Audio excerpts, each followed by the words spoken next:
What's up, everybody? Welcome back to another video. Today we are going to be filming one of my absolute favorites, which is the March TBR. If that sounds like something you may enjoy, definitely consider sticking around. It's reading time here at JB's Corner. For those of you that are new here, my name is Jaya, and I put out videos every Wednesday and Sunday on this little corner of the internet where we talk all things books. Primarily, we typically do fiction-based novels, except really in January where I tend to do a little bit of nonfiction. But for the most part, it is fiction. However, we cover pretty much every genre under the sun, and today we are going to be discussing none other than my favorite genre to read in the month of March, and that is none other than thriller. So I have here a total of 12 books that I have ready to go for the TBR of March. For those of you that are new here, welcome to the channel. Thank you so much for joining us, and hopefully if this sounds like something you may enjoy, you'll stick around. For those of you returning, I cannot thank you enough. It means the world to me that you guys sit here and continue to watch these videos and continue to support me in this journey of reading. Without further ado, let's jump into the video. Up first, I have here Pretty Little Wife by Darby Kane. I know nothing about this book other than the fact that it's supposed to be a thriller and it's around the realm of marriage. So let's read the inside cover together. Shouldn't a dead husband stay dead? Lila Ridgefield lives in an idyllic college town, but not everything is what it seems. Lila isn't what she seems. A student vanished months ago. Now Lila's husband, Aaron, is also missing. At first, these cases are treated as horrible coincidences until it's discovered that the student's is really the third of 3 unexplained disappearances over the last few years. The police are desperate to find the connection, if there even is one. Little to do, they know they might be stumbling over only part of the truth. With the small town in an uproar, everyone is worried about the whereabouts of the beloved high school teacher. Everyone except his wife. Lila is more confused because she was the last person to see her husband's body, and now it's gone. So I'm definitely curious to see where this book will take us. It definitely sounds like one of those fast-paced, entertaining, potentially psychological thrillers, which I'm very excited about. This book was published originally in November 2020, and it was one of the Book of the Month books. Fun fact, every single book on the list today is Book of the Month, except for one book, which is a book club choice. But that is neither here nor there. Let us continue, shall we? The next book is I Might Be in Trouble. This is by Daniel Aleman, and it was actually released, I want to say last year, and it was one of the additional books that could have been selected on Book of the Month if you did not want to go for one of the traditional choices that they had listed for that month. And so when I saw what this book is about, I had to pick it up. Also, I love the pink and black. I'm just obsessed with this cover. But let's talk about it. Life is tough. Moving a dead body is tougher. A few years ago, David Alvarez had it all: a 6-figure book deal, a loving boyfriend, and an exciting writing career. His debut novel was a resounding success, which made the publication of his second book a total flop, all the more devastating. Now David is single, lonely, and desperately trying to come up with a great idea for his next manuscript, one that will redeem him in the eyes of readers, reviewers, the entire publishing world, and maybe even his ex-boyfriend. The issue is, good ideas are hard to come by, and the mounting pressure of a near-empty bank account isn't helping. But when David connects with a sexy stranger on a dating app, he figures a wild night out in New York may be just what he needs to find inspiration. Lucky for him, his date turns out to be a handsome, confident, and wealthy, not to mention the perfect distraction from yet another evening staring at a blank screen. After one of the best nights of his life, David wakes up hungover but giddy, only to find Prince Charming dead next to him in bed. Horrified, completely confused, and suddenly faced with the implausible but somehow plausible idea that he may have actually killed his date, David calls the only person he can trust in a moment of crisis, his literary agent, Stacy. Together, David and Stacy must untangle the events of the previous night, cover their tracks, and spin the entire misadventure into David's career-defining novel, if only they can figure out what to do with the body first. So this one also sounds just very funny and entertaining, which I feel like will be a good break in the midst of all of these thrillers. I know some of them tend to be a little bit darker. This one sounds like it might be more satirical, more funny. So I am excited to see where this book will take me. Continuing in the world of pink-colored books, we are going to also be picking up The Resort. And when I say we, I mean I just feel like since I'm talking about these books with you guys, we're picking it up together. But I will be picking up The Resort by Sara Ochs. This is also a thriller novel with the top saying she thought it was the perfect getaway, ... So let's figure out what it's about. Welcome to paradise. We hope you survive your stay. There are 3 rules to follow during a vacation at the famous Koh Sang Resort. 1. Leave the past behind. When the cast sets foot on the coast of Thailand's world-famous party island, she's searching for an escape. With dark secrets following her every move, Koh Sang becomes the perfect place to hide. 2. Always be careful who you trust. Now, years later, Cass is a local dive instructor alongside the Permanents, a group of expats who have claimed the island as their own. The Permanents don't linger on who they were before the island, simply because, like Cass, they all have something to outrun. 3. If someone discovers who you really are, run. But suddenly, a dive student is found dead, and paradise comes crashing down, because this isn't the first mysterious death on the island, and it won't be the last. Someone knows who Cass is, and they're ready to make sure justice is finally served. So, I am so excited for this one. It also reads, it was a vacation to kill for, which I just think is so perfect for the mystery season. And I also love the setting of it being kind of in a warm, tropical kind of vibes. So I think it'll be great during this transitionary period that we're having here on the West Coast, where you just have a mix of every type of weather within the span of a week. So I think it would be nice to just read something welcoming the warm weather. Up next, we have Alka Joshi's 6 Days in Bombay. I was very excited to read this author. This was actually an author that was recommended to me by one of you guys. And so I was really, really excited to finally find a book that seemed like it spoke to me. I know she's written some very beautiful, hard-hitting books. For me personally, I wanted something that was interesting, but also slightly lighter, and I feel like this is going to hit the spot for me perfectly, and I'm very excited to engage with this author. So here we go. The sweeping novel of identity and self-discovery takes readers from 1937 Bombay to Prague, Florence, Paris, and London to uncover the mystery behind a famous painter's death. When renowned painter Mira Novak arrives at Wadia Hospital in Bombay after a miscarriage, she's expected to make a quick recovery, and her nurse, Sana, is excited to learn more about the vivacious artist who shares her half-Indian identity. Sana, yearning for a larger life, finds herself carried away by Mira's stories of her travels and exploits, and is shocked by accounts of how many lovers and painters the painter has left scattered throughout Europe. When Mira dies quite suddenly and mysteriously, Sana falls under suspicion, and her quiet life is upended. The key to proving Sana's innocence may lie in a cryptic note and 4 paintings Mira left in her care, sending the young woman on a mission to visit the painter's former friends and lovers across a tumultuous Europe teetering toward war. On the precipice of discovering her own identity, Sana learns that the painter's charming facade hid a far more complicated, troubled soul. In her first standalone novel since her best-selling debut, The Henna Artist, Alka Joshi uses the life of painter Amrita Sher Gill, the Frida Kahlo of India, as inspiration for the stories beginning to explore how far we'll travel to determine where we truly belong. So this one I feel like is thriller adjacent. It's more adventure, I think, and I think it's also going to be very similar to like Evelyn Hugo, the 7 Husbands of Evelyn Hugo. I feel like it's going to be that kind of vibe in the sense that there's going to be a lot to unpack, and it's going to be bouncing between the past and the future. But we'll see. I'm definitely very curious to see where the author is going to take me on this journey in this book as we try to unravel what caused the mysterious death of the painter in the novel. I also decided to finally pick up The Book of Cold Cases by Simone St. James. This is a book that has been sitting in my closet since 2022. Sorry, not closet, but in my bookshelf since 2022.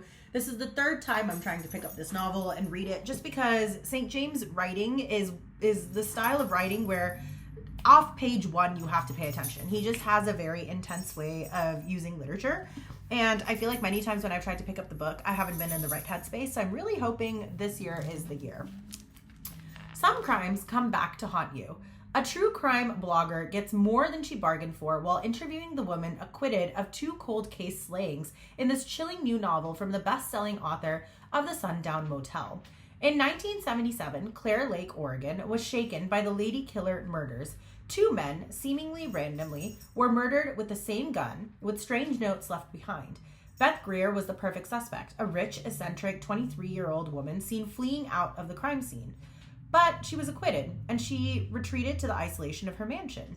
Oregon 2017, Shay Collins is a receptionist, but by night she runs a true crime website, The Book of Cold Cases, a passion fueled by the attempted abduction she escaped as a child. When she meets Beth by chance, Shay asks for an interview. To Shay's surprise, Beth says yes. They meet regularly at Beth's mansion, though Shay is never comfortable there. Items move when she's not looking, and she could swear she's seen a girl outside the window. The allure of learning the truth about the case from the smart, charming Beth is too much to resist, but even as they grow closer, Shay senses something isn't right. Is she making friends with a manipulative murderer? Or are there other dangers lurking in the darkness of the Greer house? So I think this one should be interesting. I don't know if it's like twins plot or if it's like two strangers on a train kind of vibe, but I'm very curious to see where the novel takes us. I also don't understand Shay's relationships directly with Beth in order for her to be the selected person to tell the story. But I do think while there's going to be pieces of this book that may seem similar or familiar to other books that I've read, I feel like it's still going to be a fun, interesting read. So hopefully, guys, third time's the charm. Here we go. One of the books that I ended up picking for the month of February was The Exes by Leodora Darlington. And it just sounds like it's going to be fun. It literally says, love brings out the villain in all of us. So when I saw that, especially for the month of February, I was like, oh, perfect. I love it. It's going to be a perfect transition from a warm, very, very romantic February into a more thrillery seasonal version of March. And I just felt like anything that has to do with like the crazy My Ex-Girlfriend vibes sounds perfect. An explosive debut thriller packed with twists and a jaw-dropping finale, as well as a moving look at the truths we choose not to see, especially about ourselves. Natalie has only ever wanted to find the one, the perfect man, the happy family she never had. Now that she's found James, she's careful to keep him. He's different from all the men she's loved before, calm, competent, kind. And there are 3 very good reasons she needs to be careful. Their names are Mark, Luca, and George. Natalie prefers not to talk about what happened to her ex-boyfriends. It might just get her in trouble. Instead, she needs to focus on her future, on building a family with James to replace the ones she's lost. But the harder Natalie tries to be a normal wife, the more world-upending truths are brought to her door by people who want to take her back to her darkest moments.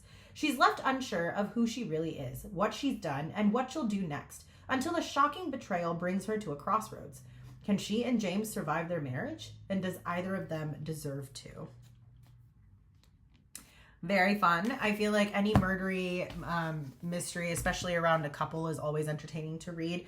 It feels very rock, paper, scissors, maybe, but I don't know for sure.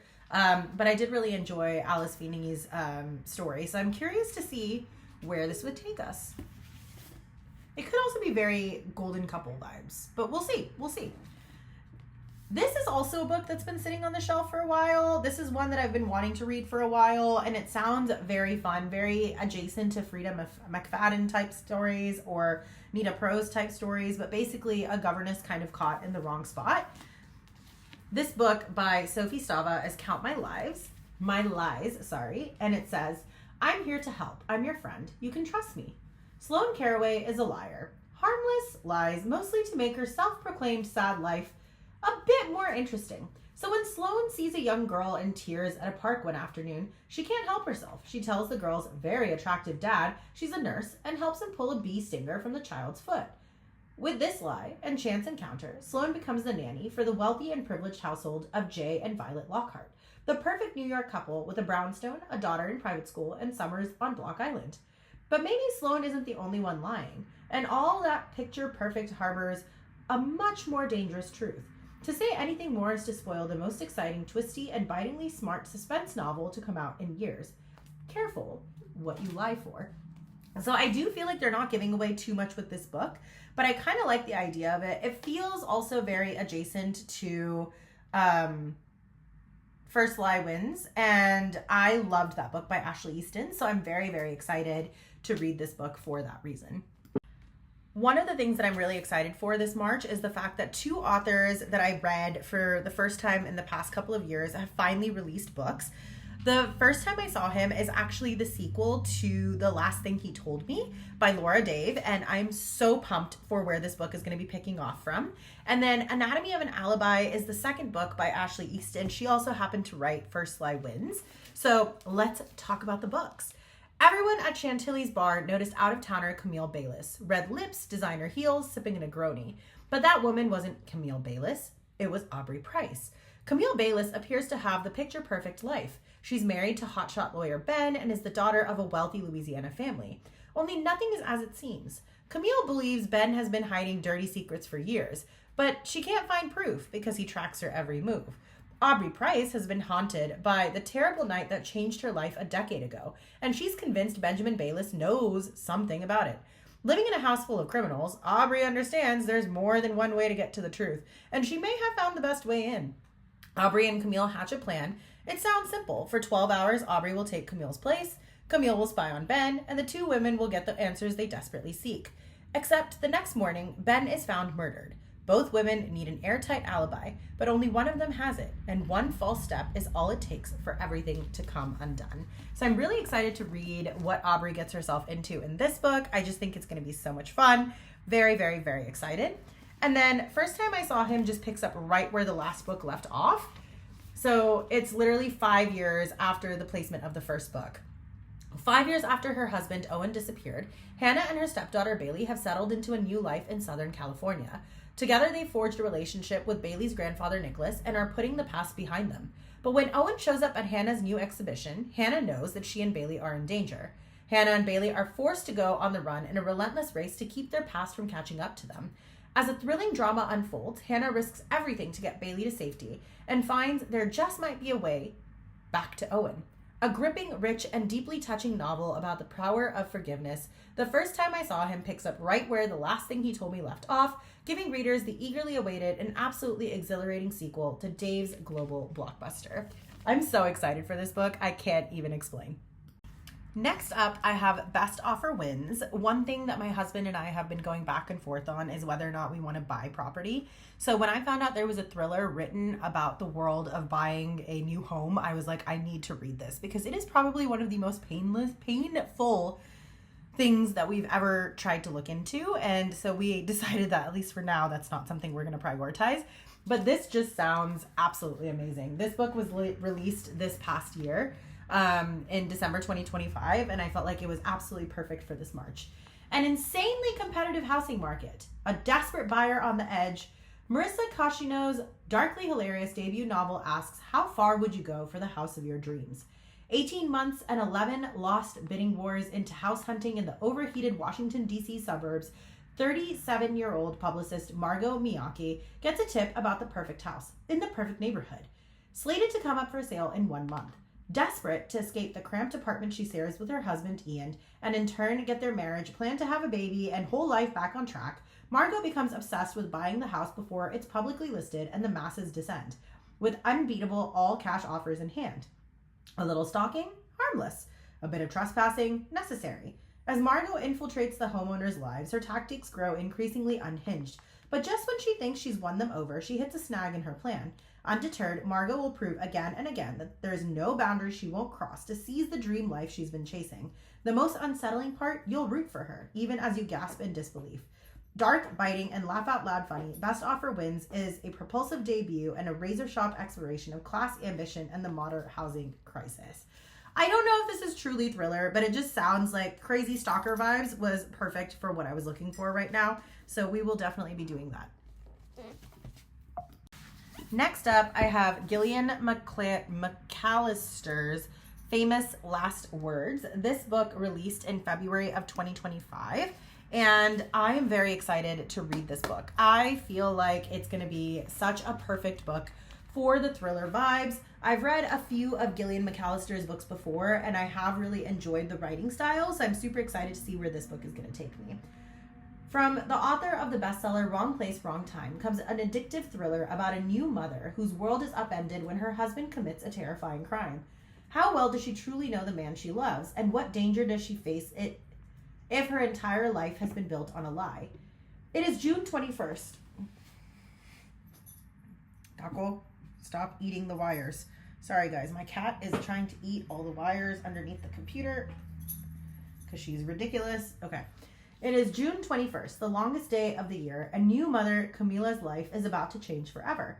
After months of maternity leave, she will drop her infant daughter off at daycare for the first time and return to her job as a literary agent. Finally, when she wakes, her husband, Luke, isn't there, and in his place is a cryptic note. Then it starts. Breaking news. There's a hostage situation developing in London. The police arrive and tell her Luke is involved. But he isn't a hostage. Her husband, doting father, eternal optimist, is the gunman. What she does next is crucial, because only she knows what the note he left behind that morning says. Famous Last Words is a story of a crime, a marriage, and more secrets than Camille ever could have imagined.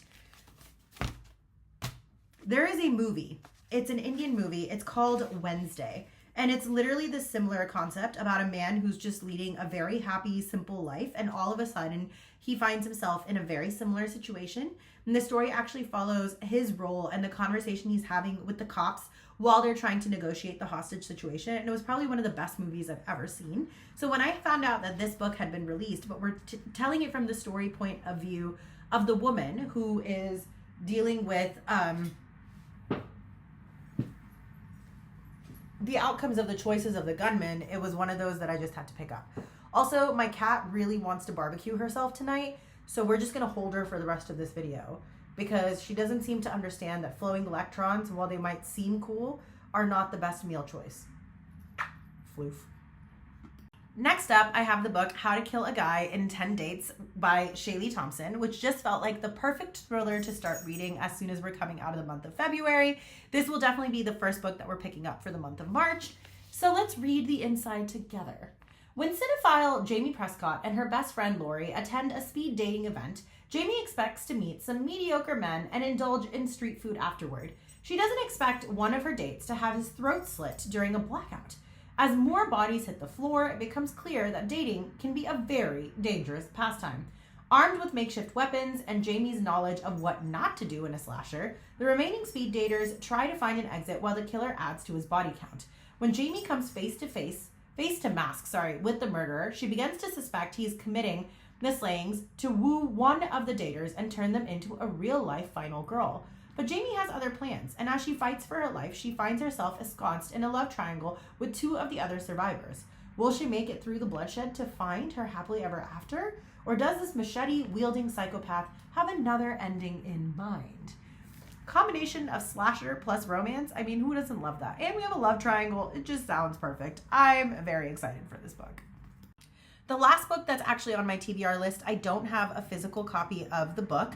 It is a book by Rachel Hawkins, and it is the book that has been selected for the month that we have, the book club that we have called Paper and Glam, which is run by the wonderful, wonderful Lisa Marie Landreth.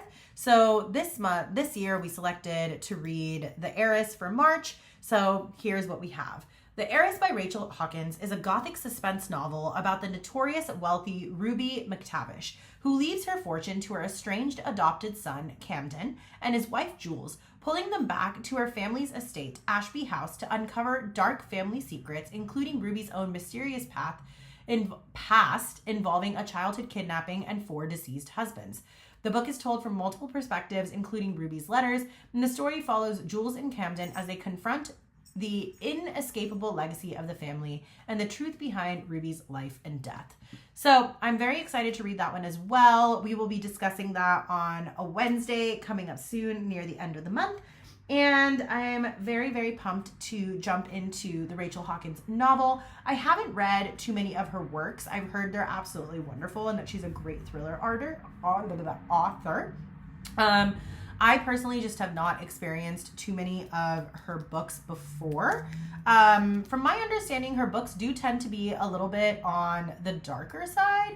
So we'll see where they go. The only other book that I've read by her is Reckless Girls, which was hilarious, honestly. So it didn't seem super dark. Again, very slasher rom-com vibes.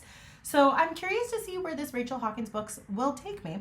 That However, it does bring us to the end of the TBR list. I hope you guys did enjoy all of the books selected for this beautiful month of March. I just wanted to end off by saying I hope that you guys enjoyed this video, and if it does seem like content that you would be interested in, or if you want to see what I think about all these books as I read them and you want to go through the journey with me, definitely consider hitting that subscribe button and that notification bell if you haven't done so already. We would love to have you as part of the bookish community. For those of you that are returning, again, I can't thank you enough for all of your love, your support, and for being here on this journey with me. It truly means the world. Also, I realized in every single video we always show Taco, but this is Bella. Bella is my sweet, sweet baby girl, and my husband has decided that Bella is an angry, elderly woman, which I don't think is actually accurate. I think she is the sweetest little Kit Kat ever. But this is our beautiful, beautiful Bella, who also likes to sit around and read with me. All right, baby, I know. We'll let you go. Anyways, thank you so much for watching, guys. Really, really appreciate the time you guys have taken to watch this video and be here to support me.